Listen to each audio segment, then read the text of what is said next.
Welcome, because you are now listening to From the Cart Path with your host, Trent Roberts, bringing you tips, support, and player recognition and education with the experts for parents and junior golfers in Indiana.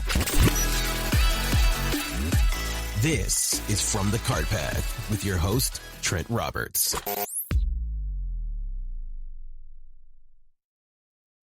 It has been a while since we have done one of these shows on the podcast for From the Cart Path.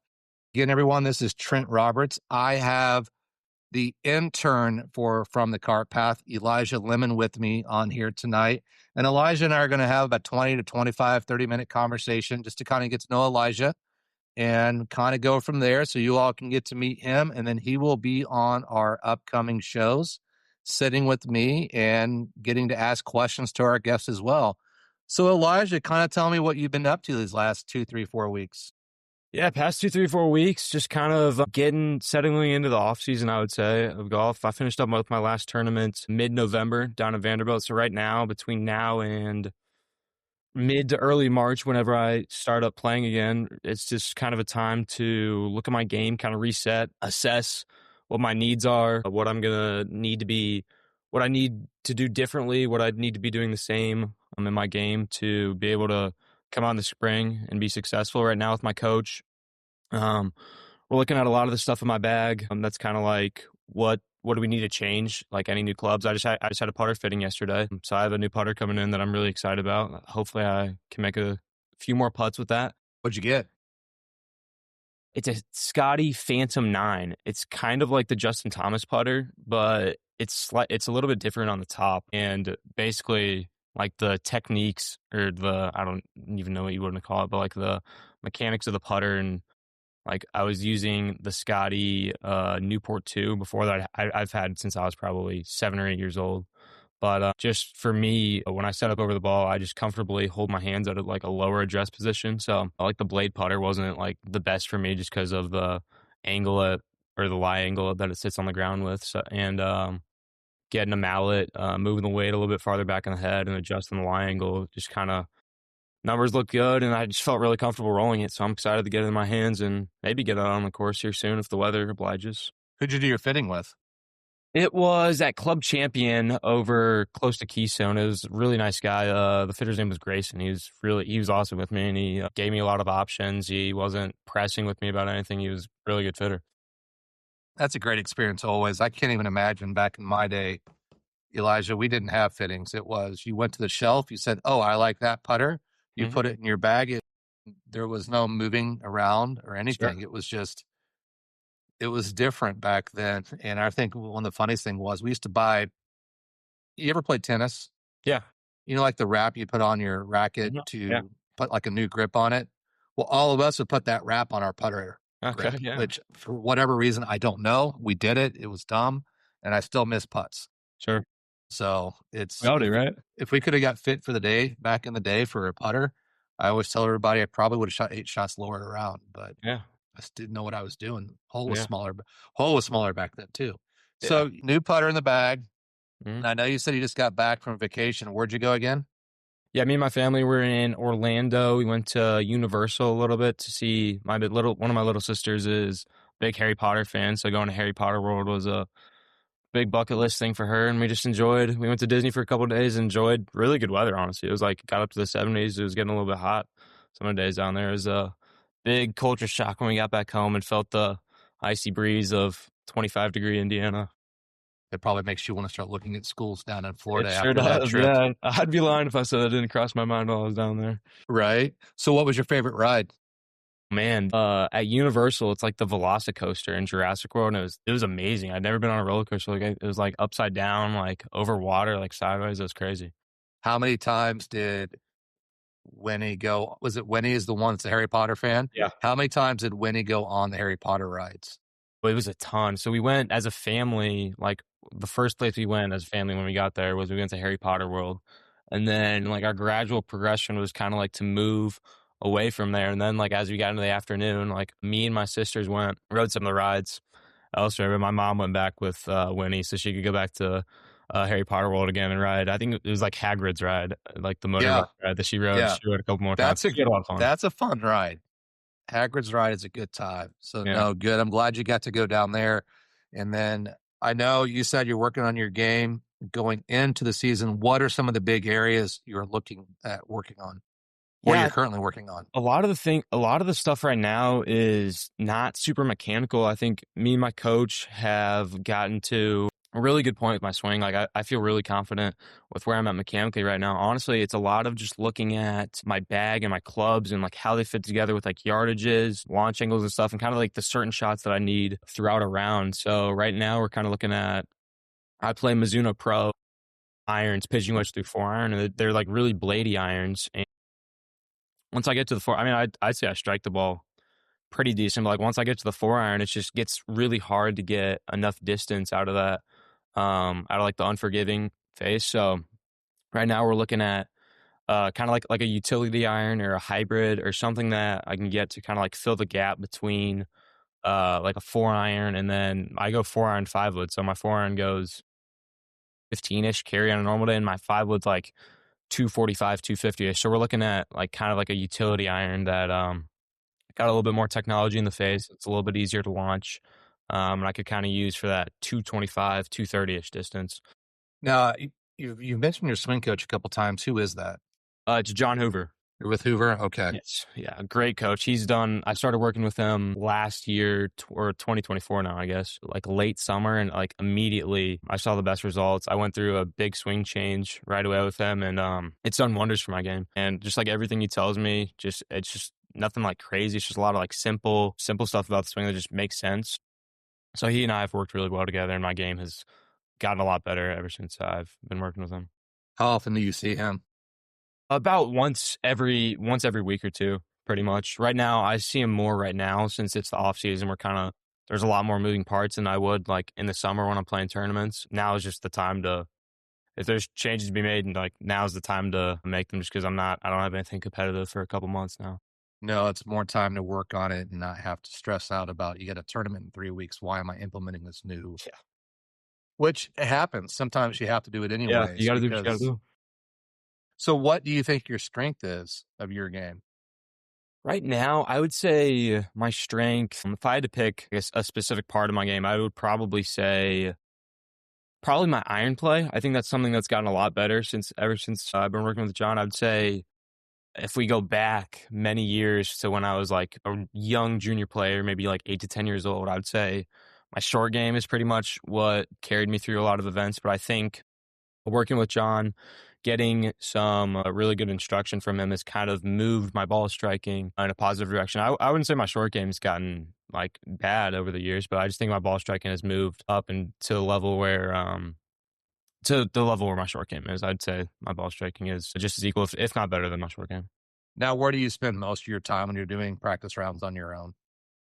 Like practicing by myself? Yeah. I'm actually very fortunate. I'm actually in my simulator in my house right now, Okay. so I actually spend most of the time, especially right now when you can't really get outside, hitting on my TrackMan, and it's a fantastic tool. I'm very grateful for the ability to be able to use it. Now, when it hits spring season, where do you play at most of the time? Yeah, so my school team, I'll spend most of my time out at Ironwood, since that's where my high school, Mount Vernon, practices at. And then I'm a member at Prairie View, so I'll get out there on the weekends and play good 18, which is great because state championship is out there. So I guess if I make it, I haven't quite made it there yet. But we're going to make sure that happens this year. Yeah. If I gotta be on the fairway, being like the guy from Happy Gilmore, I'll do that for you, Elijah, to help you get there. That's awesome. I'd appreciate that. But no, if I was to get there, then I'd play the state championship. My only suggestion for you is don't pull out the punch, cut, fade. Sure. Yeah. When we get into the school season, to test that one out, right? That's some good advice. Yeah. So go ahead. Oh, I was just gonna say, like, when I if I'm just gonna go like practice short game and stuff like that, I'll head out to Prairie View, which is only like 20, 25 minutes from my house. They got a great short game facility out there, and I just really like spending an hour or two out there just down in my short game. Well, in fact, they got the 2 putting greens. You can lock yourself down at one of them, and you won't get bothered too much. I've seen Sophie do that now and then, where she's out there on a regular basis doing the same thing. Unfortunately, we don't have a TrackMan like you do, but it's this time of the year, it's hard. It is very hard.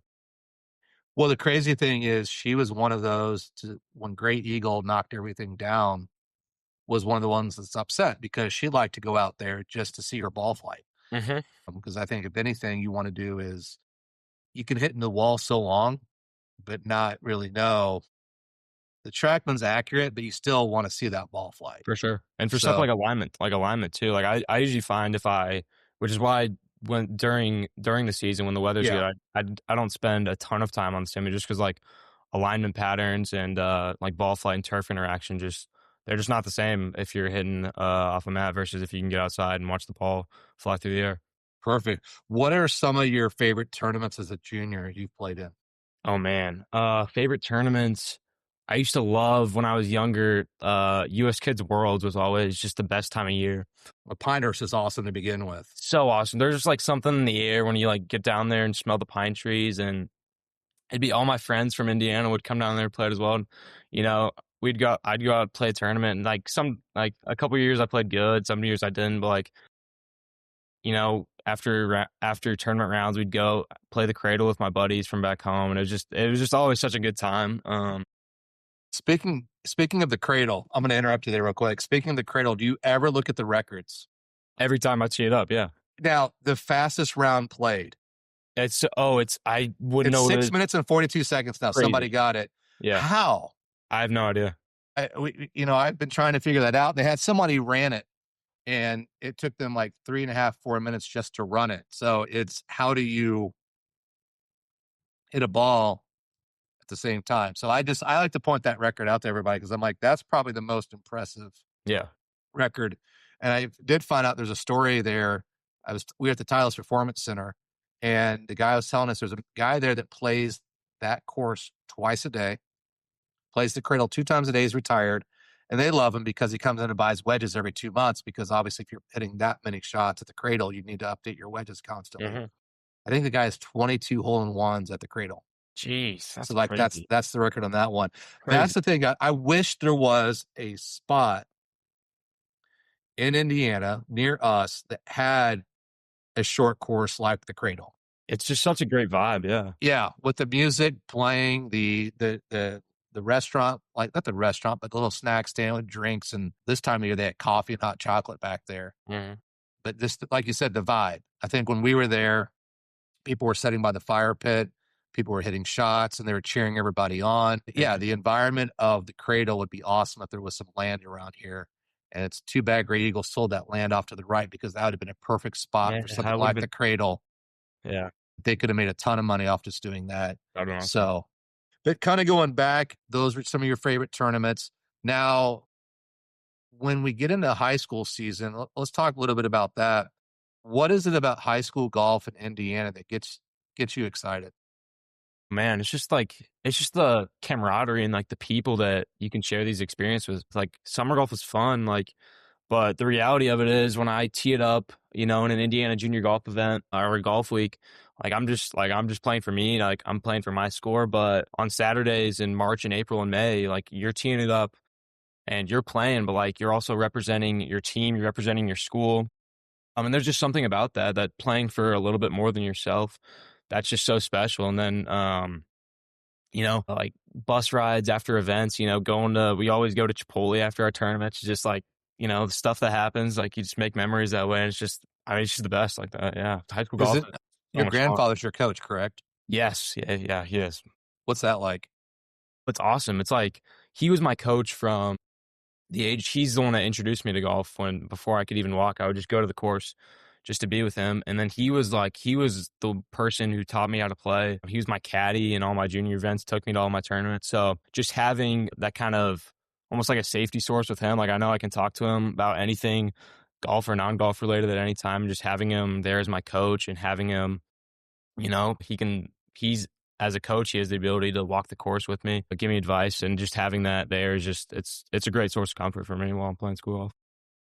That's a neat experience for anybody when you have a family member there doing, especially it's your grandfather, because I know it as being a parent with a kid that golfs is we think we know everything and we don't know anything. And so we've learned to sit back, just walk and go, right? Mm-hmm. Sure. It's the best advice that we can try to do as a parent is just we're better from the cart path than we are yelling from the fairway and what you need to hit, because we don't know what you need to be hitting at the moment. Mm-hmm.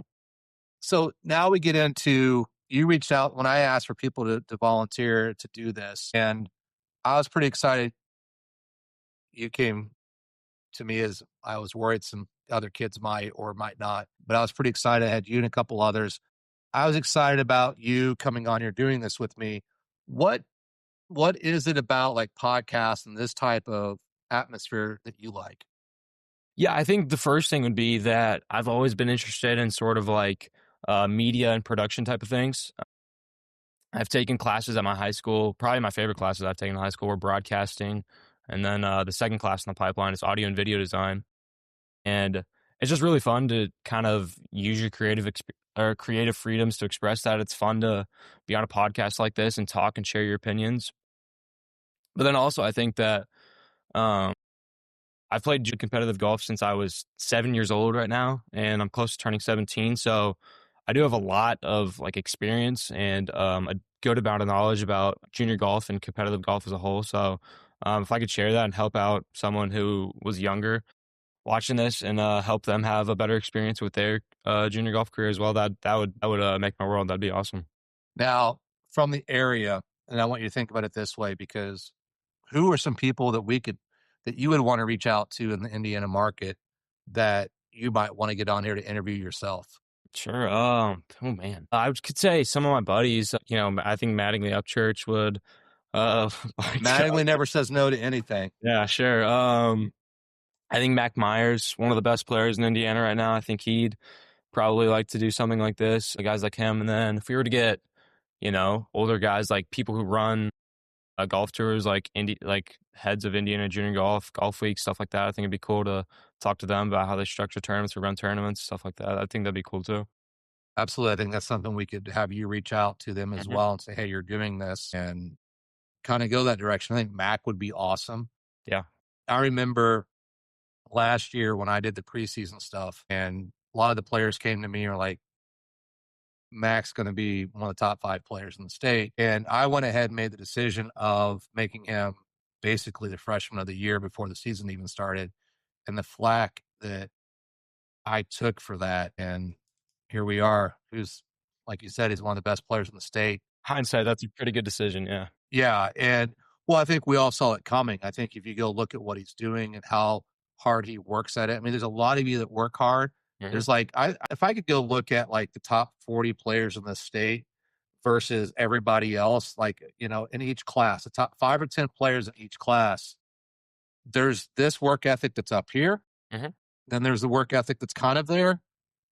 And then there's everybody else, right? I think it's just, this is a game that you can tell who puts in the work, who works hard and who doesn't. I'd agree.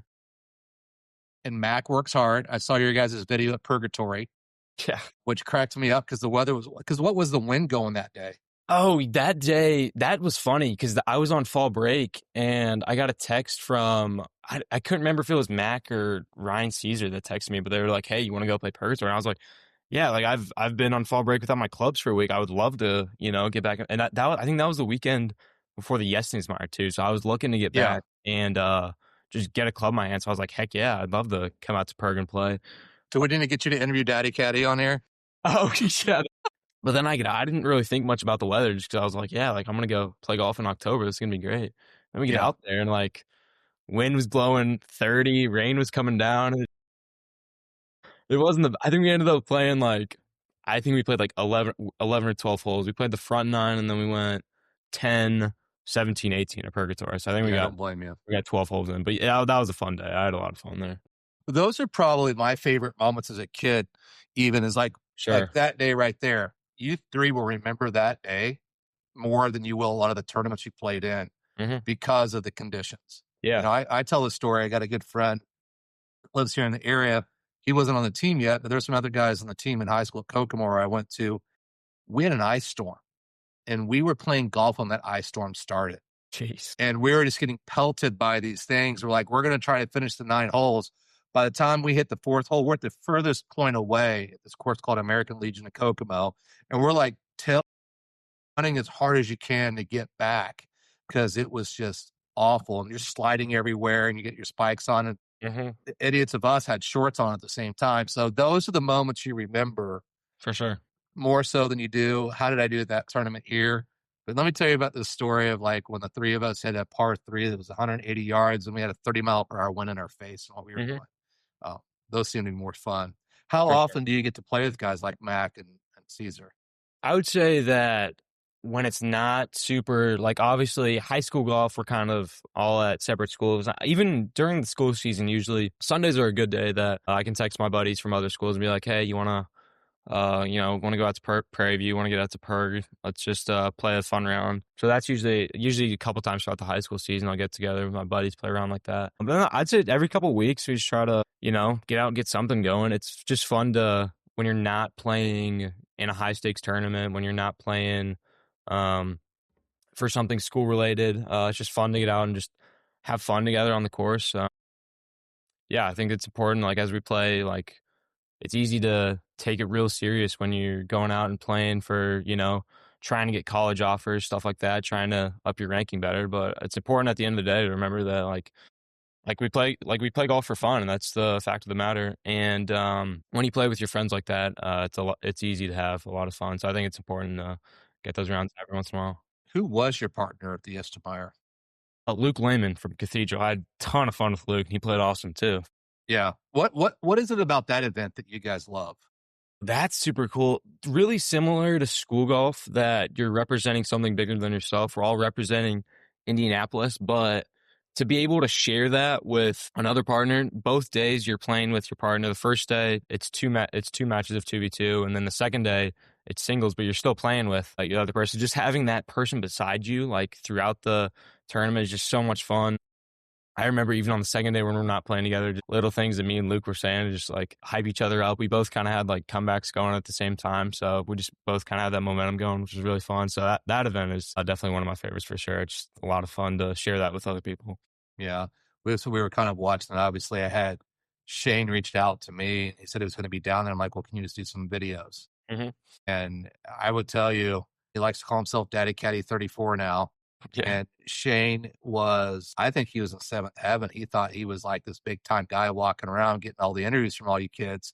But I think when you have something like that, what it adds to an event like that is if you have someone doing interviews, talking to the players, doing this type of stuff, it hypes up the event even more. For sure. And it's got us thinking about what else can we be doing like that over the summer or preseason.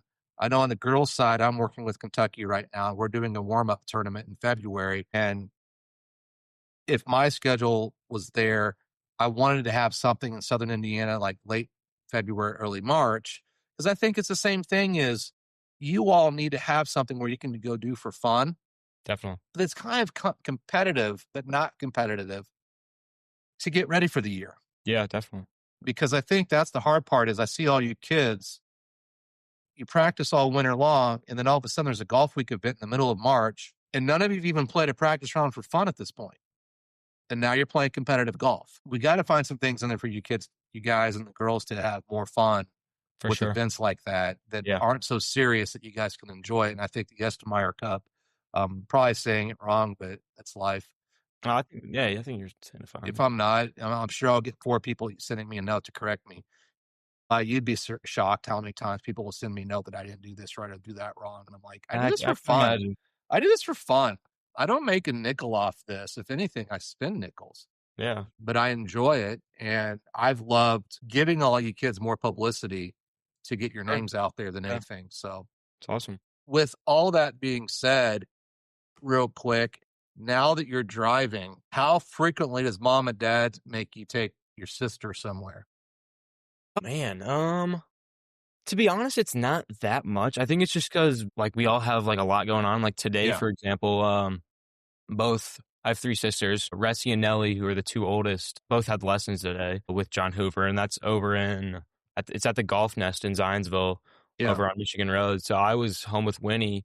Actually, me and who's my youngest sister, Winnie, we just went to Chipotle, got lunch today. But during the season, I'll just like, if I'm going to practice, I'll be like, hey, Ressie, you wanna come to Purgatory with me? And sometimes she'll say yes, sometimes she'll say no. But all of us are pretty busy with golf. But if I'm going to practice somewhere and I'll always make sure that my sisters have the opportunity to practice too at the same time if they need to. Now, I'm going to put this one out there. This is going to cause some controversy at home. Obviously, Winnie still got some time to go. Mhm. In 15 years, who was the best Lemmon player in the house? Man, that is a tough one. I'd be lying if I said that I hadn't thought about that before. I'd say right now, Ressi's probably the best. Physically, she's very athletic. She's very physically gifted.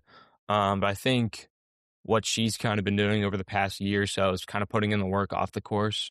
Part of that's working with John, part of that's hitting on TrackMan. But as she started putting in more work, I think she's seen her results grow exponentially on the course. She's had great results. Nellie's a good player.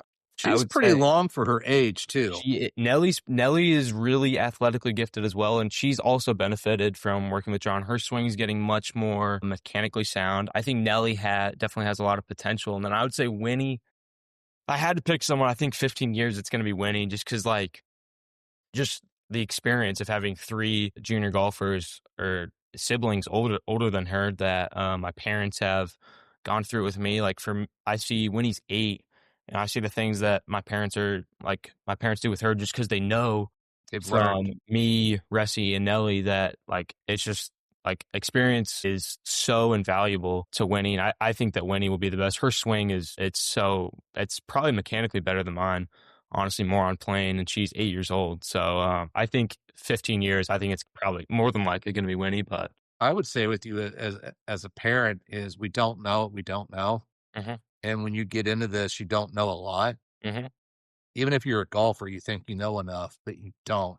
Because how many times have you seen where a younger player's got a parent out there and they're trying to, no, you're doing this wrong, you're doing that wrong. And it's like, back off, let them have fun. Let them be. Yeah. Yeah, go get a teacher for them.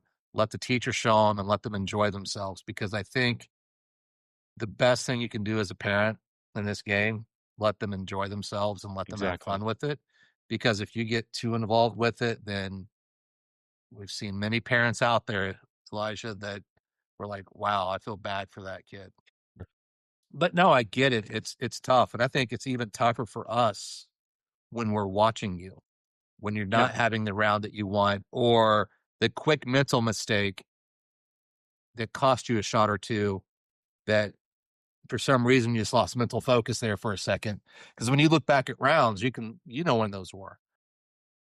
So don't want to take this too much longer because I know I told you everybody we do this 25 to 30 minutes. We're right at that mark. What else? You have any questions for me, or do you want to just kind of keep that going later on, or what else? Anything else you want to add? No, I think we pretty much covered anything. I don't have anything else to add. I think that was a pretty good conversation. I did too. I enjoyed it. Obviously, that's how I want these to be. It's kind of back and forth. So, Elijah, thanks for your time. Thanks for listening to this episode of From the Cart Path with your host, Trent Roberts. Please be sure to like and subscribe on your favorite podcast platform so that you never miss an episode.